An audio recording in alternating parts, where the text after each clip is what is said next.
What's up with it? You watching a Big Mama TV? And yeah, we about to check out this video. The title is The Dark Secrets of Thug Life Hip Hop Group. What really happened? Yeah, man, that's a fool with it, man. I know it was definitely some friction in the group when Pac started going that scratch, you know what I mean? And then Pac started going that big too. Yeah, I think a lot of people don't know Big was actually supposed to be down with like the Thug Life dudes, you know what I mean? That's really like another reason why Pac and Big like fell out. And yeah, man, it's crazy too, because like recently Suge Knight said Pac and Big was talking on the phone. So although we was kind of getting played with the West Coast East Coast war, Pac and Big still had like a little low-key connection, you know what I'm saying, where they was calling each other and everything. So I ain't gonna lie, I think if Pac and Big would have stayed alive, they probably was gonna come together at a point in time. But yeah, man, we know how it ended though, man, you know what I'm saying? Rest in peace to both of them for sure, for sure. But yeah, man, I haven't checked out the video. Don't completely know what they talking about, but let's check it out and see what they talking about. Y'all heard about Pac's infamous Thug Life tattoo across his stomach, right? But did you know that ink wasn't just for show? Child, that was a whole rap supergroup that got caught up in so much drama, legal mess, and industry foolishness that they barely got off the ground before everything went left. And the mess behind it all? Baby, let me tell you. What's good, everybody? Welcome back to the channel where we spill all the tea your thirsty ears been waiting for. Today we diving deep into the real deal behind Thug Life. And I ain't just talking about that iconic tattoo stretched across Tupac's abs that had everybody and their mama trying to recreate it. Nah, I'm talking about the actual group that had the game shook for a minute before everything fell apart. Look, when Pac said Thug Life stood for the hate you give little infants F everybody, the core of it is about looking out for the poor, the disenfranchised, and the kids. If you don't look out for the kids, they could turn out to be a monster. He wasn't just being deep for the hell of it. That man was laying down a whole philosophy while the industry was trying to paint him as just another gangsta rapper. The audacity. But the mess that went down with this group? Whew, child. Grab your drinks because we about to get into all of it. Before I start airing all the laundry, and trust it's dirty, let me... Man, forget grabbing a drink, man, with this music, man. Grab your dance shoes, man, for real, though, man. I don't know what's up with the music selection they got on the background. Break down who was actually in this collective that barely anybody talk about nowadays. You had Tupac, obviously. The star, the visionary, the man who couldn't stay out of trouble to save his life. Then Big Syke, this big teddy bear-looking dude who was loyal to Pac till the end. I had morals, but what Pac gave me was to run no matter what, run for what you really want. Macadocious was in there too, keeping it so low-key that half y'all probably thinking Maca who right now. Then we got Mopreme Shakur. Yes, Shakur, because that was Pac's stepbrother. And finally, the Rated R, who was not, in fact, Rated R, but probably should have been with all the drama he was caught up in. The way this group came together is a whole story by itself. Mopreme was blood. Well, step blood, so that was an easy call. Big Syke met Pac while running with Spice One, and they clicked like that. The way I heard it, they stayed up all night the first time they met, just spitting verses and passing blunts till the sun came up. That's that real hip-hop connection right there. Macadocious was a Bay Area homie from way back. One of them dudes who knew Pac before the fame really hit. He'd met him through Coolio, though. And the Rated R? He got brought in because he was nice with the rhymes. But word is, Pac was also trying to help him stay off the streets after R got shot. Twice.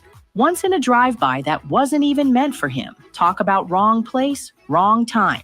Fun fact. Did y'all know Biggie would have been a part of Thug Life? Say what? Now let me put y'all onto some industry tea that'll have you clutching your pearls. Thug Life wasn't just about the music. It was Pac's big middle finger to Interscope. See, the label was trying to control his image, telling him what he could and couldn't say.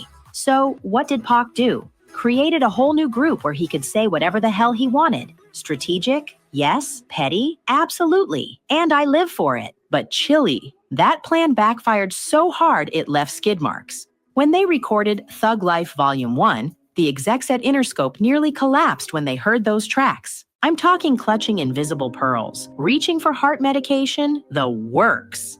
Time Warner, who owned Interscope back then, was already catching heat from them politicians like C. Dolores Tucker, who was on her crusade against rap music. When they heard what Thug Life was cooking up, baby, they told Interscope either drop these troublemakers or we got problems. The way I heard it from someone who was in the building that day, Pac stormed into Jimmy Iovine's office like a hurricane, flipped a whole coffee table, had assistants diving for cover. Security came running in, thinking somebody was getting murdered in there. Pac was screaming about his First Amendment rights, while them suits was hiding behind their desks, talking about but the shareholders. Let's talk about that album, Thug Life, Volume 1, which should have been their magnum opus, but ended up being butchered like a Thanksgiving turkey. The original version of that album was supposedly so raw it would have made NWA sound like a gospel group. Interscope demanded they cut almost half the tracks, and the ones that stayed had to be watered down like happy hour drinks. One track in particular, Star 8 Ballin', had the label's legal team shook. Word is, the original version called out specific Oakland police officers by name. The lawyers were running around the office like their hair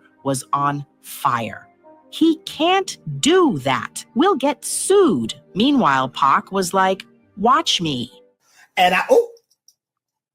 There was this massive blow-up where Pac threatened to leak the original tracks to radio DJs himself if they tried to censor him. Can you imagine the chaos? The label finally compromised, but what we got was basically Thug Life Light trademark. Out of the original 14 tracks, only 10 made it to the album, and even those got the PG-13 treatment. I think that's probably one of the reasons why Pac has so many songs just like backed up and stuff like that, because they probably was blocking some of the stuff he was spitting out. Seemed like Pac was fighting to say what he wanted to say, you know what I mean? Kind of like fighting for freedom of speech a little bit, somewhat like Uncle Luke. You know, they were trying to shut Uncle Luke down too. I mean, he had to exercise his rights. So yeah, it seemed like Pac had to somewhat do the same thing. Now let's get into the real messy stuff, the personal drama these dudes were dealing with while trying to launch this group. Everybody knows Pac was fighting cases left and right. They're making it so big now. Even the charges and what they're saying, it's bigger than who I am now. By the time the album dropped in '94, he was already knee-deep in legal quicksand over a shooting in Atlanta. But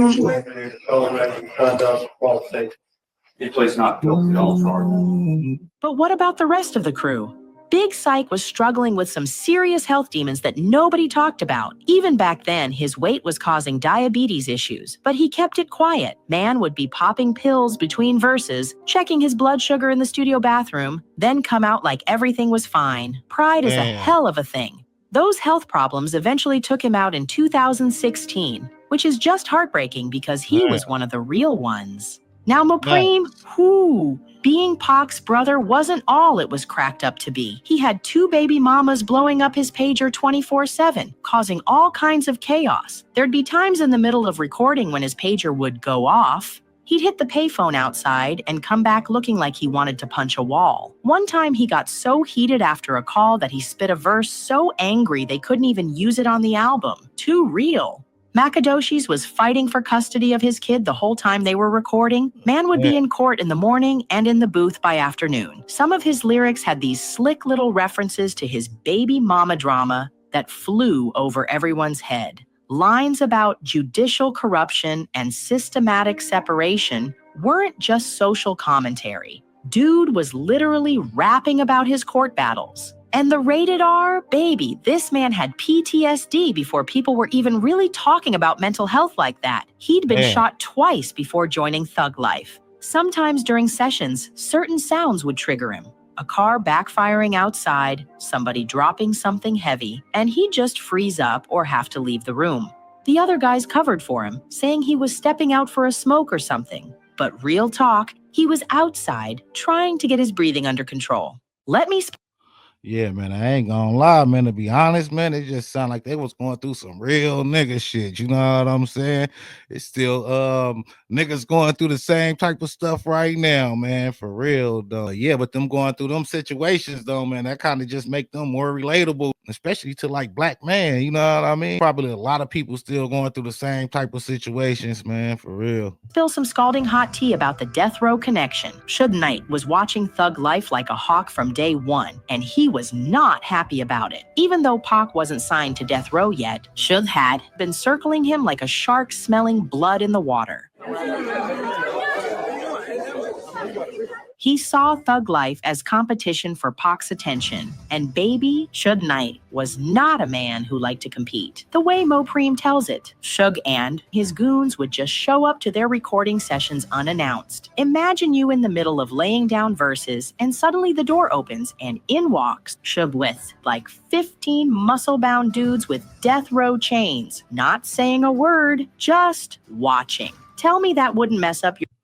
I ain't gonna lie, man. That sound like cap, man. For real, though, man. Pac was around some real dudes, man. I can't even recall a time when Pac was like around squares. You know what I'm saying? Pac was connected to like some crazy dudes, man. Yeah, man. He was around Bay Area dudes, man. Richmond, Oakland. You know what I'm saying, man? I doubt Suge pulled up on some BS, man. For real, though. Yeah, I think this part of the video might be a exaggeration or something. You know what I mean? For real, though. Your creative flow. One time, Suge supposedly pulled Pac aside for a private conversation that lasted 2 hours, while the rest of Thug Life just sat there twiddling their thumbs. When Pac came back, he was quiet for the rest of the night. Nobody asked what was said. Some questions you just know better than to ask. This created all kinds of tension within the group. Big Psych apparently confronted Pac about it, saying something like, "You forming this group or auditioning for another one?" They didn't speak for almost a week after that, which is a long time when you're trying to finish an album. They patched things up just days before a scheduled performance, but the damage was done. When Pac got locked up in February 1995, everything went sideways for Thug Life. Tupac Shakur has been sentenced to a maximum of 4.5 years in prison for abusing a fan. What y'all don't know is that the other members actually tried to keep the momentum going. They recorded like 7 or 8 tracks without him, thinking they could release something to hold fans over until he got out. But Interscope shut that down with the quickness. Wouldn't even listen to the tracks. The label basically shelved the whole group like some old canned goods in the back of your grandma's pantry. Pac was writing letters from Clinton Correctional like crazy. Some of these letters have come out over the years, and they are wild. At first, he was all positive, talking about plans for the next album, who he wanted to produce it, features he wanted to line up. Man was planning a whole comeback from his cell, but as time went on, them letters got darker. He started seeing conspiracies everywhere. Seems to believe that the guards in the prison are targeting him because of his fame. Writing about how Jimmy Iovine and Ted Field were working with the government to silence him, how certain artists were being paid to steal his style. In one letter to Mopreme, he apparently wrote, "Don't trust nobody wearing a suit. Not one of them. They're all connected." Paranoid? Maybe, but in the music industry, just because you're paranoid don't mean they ain't out to get you. When Suge Knight, I ain't gonna lie, just with Pac family in general, they was like watch, you know what I'm saying? It was on the FBI watch list. So yeah, man, I'm pretty sure they probably was watching Pac like a hawk. Just with his family and the Black Panthers connection alone had like Pac targeted. So yeah, man, if he was paranoid, he had the right to be, you know what I mean? Then you gotta think about it too. His auntie was on the run and everything too. So man, Pac's situation was a little deep, man, you know what I mean? So yeah, if they was on the watch list, man, I'm pretty sure they was watching Pac. Swooped in like a vulture and posted that $1.8 million bail in October 95, everybody knew there'd be strings attached.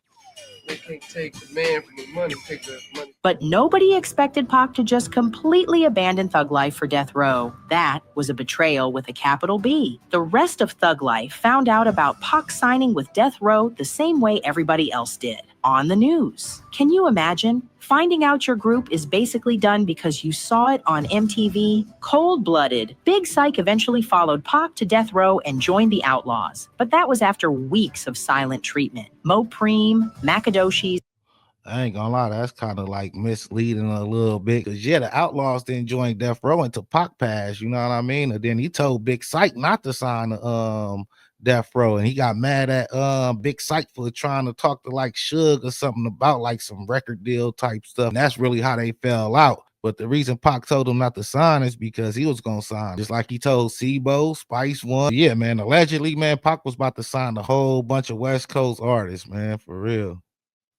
and the Rated R were just left hanging. No calls, no explanations, no nothing. The messiest part, there was supposed to be a meeting the very week Pac got shot in Vegas. Mo Preem had finally convinced everyone to sit down and hash things out, maybe even restart Thug Life with a clean slate. But we all know what happened instead. Near fatal shooting, but he couldn't survive a second. Rap star Tupac Shakur died last night after a brief life in a rough business. September 7th, 1996, the night that changed hip-hop forever. After Pac passed, the remaining members of Thug Life were like ships without a compass. Mo Preem tried to keep his career going under the name Comedy, but it never really popped off. He'd be the first to admit he didn't have his brother's star power. Big Syke stuck with Death Row for a minute, but that ship was already sinking after Pac died. Shuggy went to prison. He put out some independent stuff later on, but it was a struggle. Macadoshies and the Rated R basically vanished from the scene faster than a new Jordan release. The Rated R gave this heartbreaking interview in 2007 where he admitted he fell into a deep depression after everything went down. Said he didn't even listen to music for almost 2 years after Pac died. It was too painful. Big Syke's story ended in December 2016 when they found him dead in his home in Hawthorne. Official cause was heart failure, but everyone who knew him said his heart had been failing long before that. Figuratively speaking,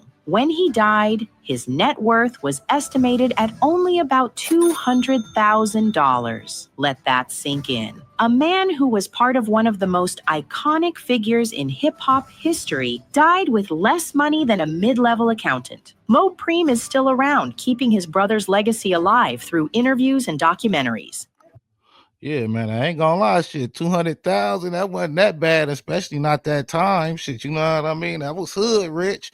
I think it's a lot of artists got played worse than that, you know what I mean? Like, fell off, like, see they ass in the hood damn near, you know what I mean? So, yeah, I'm thinking them having 200,000 was kind of impressive for a little bit, you know what I'm saying? For real, though. Yeah, I think he was worth more than 200,000, but I think he was gonna have to work a little bit more, you know what I mean? But yeah, man, I think Big Syke was dope. Yeah, man, he just had that OG sounding voice for like the gangster music type shit, you know what I'm saying? Yeah, man, he snapped on that song with Sibo, Raised to Hell, man. That shit go crazy still to this day, for real.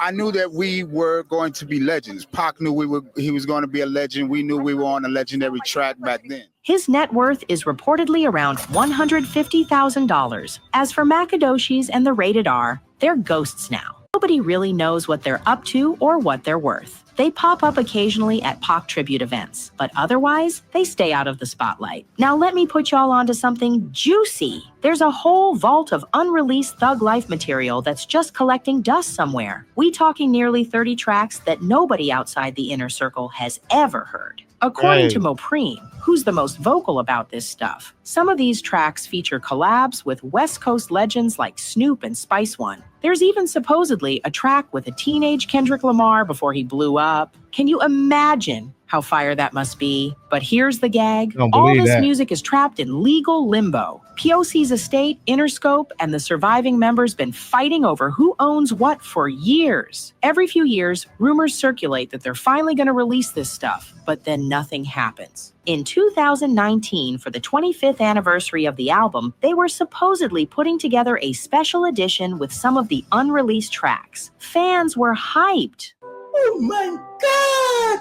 But then, as usual in this story, legal mess shut it all down. Some people who've allegedly heard these tracks say they're being deliberately suppressed because the content is still too controversial, even by today's standards. Imagine lyrics so raw, they're still considered too much for public consumption in 2025. That's the legacy of Thug Life, still causing problems from beyond the grave. Thug Life might have been here for a good time, not a long time, but their impact on the culture is undeniable. They stood up against censorship when everybody else was bending the knee. They put their whole careers on the line to speak truth to power. That tattoo across Pac's stomach outlived the group itself, becoming a symbol recognized worldwide. But for the real ones who know the story, those 5 letters represent 5 men who tried to change the game from the inside out. As Mo Preem said in his last interview about the group, we wasn't just making music, we was making history. We just didn't know our chapter would be so short. And ain't that the truth? So there you have it, Man. fam. The untold, unfiltered, unapologetic story of thug life. A cautionary tale about how the industry will chew you up and spit you out if you don't play by their rules. Yeah, man, that's the fool with it right there, man.